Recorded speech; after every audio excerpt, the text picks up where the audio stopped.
ഇന്നലെ നമ്മളെ ഒരു കല്യാണ സൽക്കാരത്തിൽ പങ്കെടുക്കാൻ വൈകിട്ട് വന്നിട്ടുണ്ടായിരുന്നു. ഈ പള്ളിയുടെ ഓഡിറ്റോറിയത്തിൽ വെച്ചായിരുന്നു ഫംഗ്ഷൻ. അതൊക്കെ കഴിഞ്ഞ് നമ്മൾ പള്ളിയിലോട്ട് വന്നതാണ്. ഇവിടുത്തെ കാഴ്ചകളൊക്കെ അടുത്ത വീഡിയോയിൽ കാണിക്കാമെന്ന് ഞാൻ പറഞ്ഞിട്ടുണ്ടായിരുന്നു. അത്രയും ഭംഗിയേറിയ കാഴ്ചകളാണ്.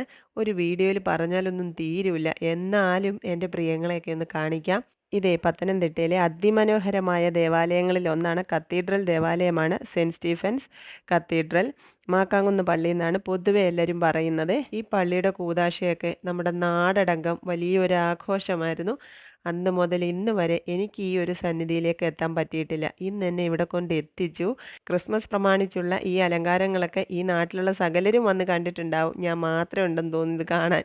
അപ്പോൾ ഇന്ന് എന്തായാലും കണ്ടിട്ട് പോകാമെന്ന് വിചാരിച്ച് ഇങ്ങോട്ട് വന്നതാണ്. ആ വെളുത്ത മുത്തുമണികൾ തിളങ്ങുന്നതിൻ്റെ കൂട്ടത്തിൽ അതിൽ നിറയെ വെളുത്ത പൂക്കളും ഉണ്ട് കേട്ടോ. അതിലൊരെണ്ണം മോനിക്കുട്ടൻ എനിക്ക് പിച്ചിക്കൊണ്ട് തന്നതാണ്.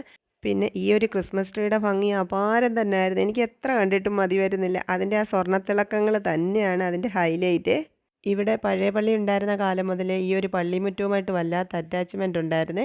കാരണം മാക്കാങ്കുന്ന് പള്ളിയിലെ കൺവെൻഷൻ എന്ന് പറഞ്ഞാൽ നമുക്ക് സ്കൂളിൽ നിന്ന് അവധിയുണ്ട്.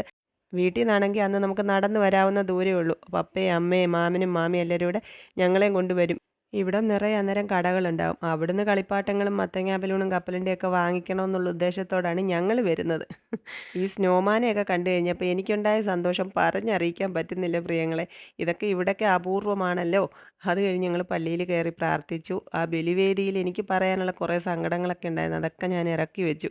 അതുകൊണ്ട് അവിടുന്ന് എനിക്ക് കുറച്ച് സമാധാനം നൽകി. അത്രമേൽ തകർന്ന അവസ്ഥയിലാണ് ഇപ്പം എൻ്റെ ജീവിതം കടന്നു പോകുന്നത്.